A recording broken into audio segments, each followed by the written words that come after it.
Hello, welcome to Levant TV headlines. An airstrike by an Israeli surveillance plane hit a car in Quneitra province in southwestern Syria, killing 2 members of a militia fighting alongside the Syrian military. Turkish jets launched their heaviest assault on Kurdish militants in northern Iraq overnight since airstrikes began last week, hours after President Tayyip Erdogan said the peace process has become impossible. Amnesty International says there is strong evidence Israel committed war crimes in Gaza following the capture of a soldier by Hamas in last year's war. The latest attempt at a humanitarian pause in Yemen has not been respected by any party to the conflict, but the UN humanitarian chief said on Tuesday, adding that a plan to reach 3 million Yemenis with aid is ready to go if only the fighting would stop.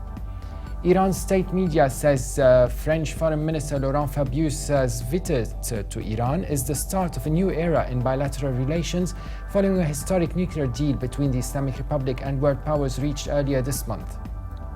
And now let's have a look at the top headlines in today's newspapers in the Middle East. Starting from the Egypt Independent, which leads reporting that the Justice Ministry panel tasked with tracking the assets and funding of the outlawed Muslim Brotherhood has frozen the assets and properties of 78 new group members.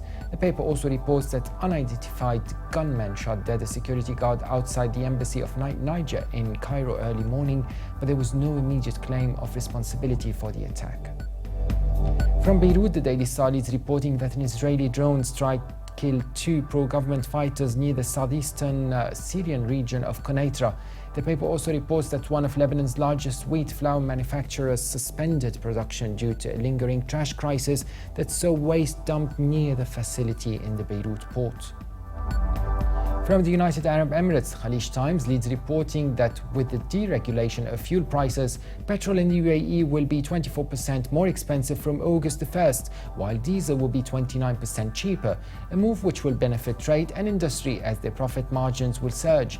The paper also reports that the UAE has strongly condemned the blatant Iranian interference in the internal affairs of Bahrain and Tehran's failure to observe principles of good neighborliness. And now the papers here in London. The Independent leads its Middle East news section reporting that President Recep Tayyip Erdogan's war on 2 fronts against ISIS and Kurdish militia drew guarded backing from United ministers attending a rare NATO emergency summit. But even as the Turkish leader admitted peace with the Kurds was now impossible, he faced accusations of electioneering, not defending Turkish security.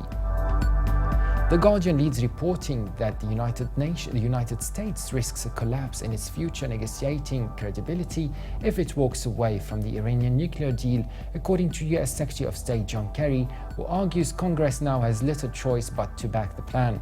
In his starkest warning yet to critics on Capitol Hill, Kerry also predicted the international coalition behind economic sanctions would quickly collapse and leave Iran even closer to developing an atomic bomb if the US sought to renegotiate terms.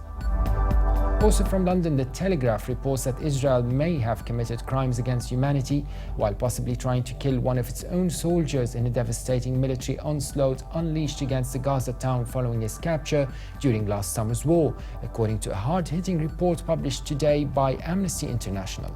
Unlike previous accounts that were based on witness testimony, Amnesty's report has been compiled from analytical techniques applied by Forensic Architecture, a research unit based at London's Goldsmith University. Now let's have a look at the top Middle East headlines in international papers. From China, the Global Times reports that Israeli Prime Minister Benjamin Netanyahu said that his government opposes a High Court order to demolish 2 illegal buildings in the West Bank settlement of Beit El by July the 30th because they were built on private Palestinian land. His remark came after paramilitary border police forces took over the so-called drain-off buildings overnight.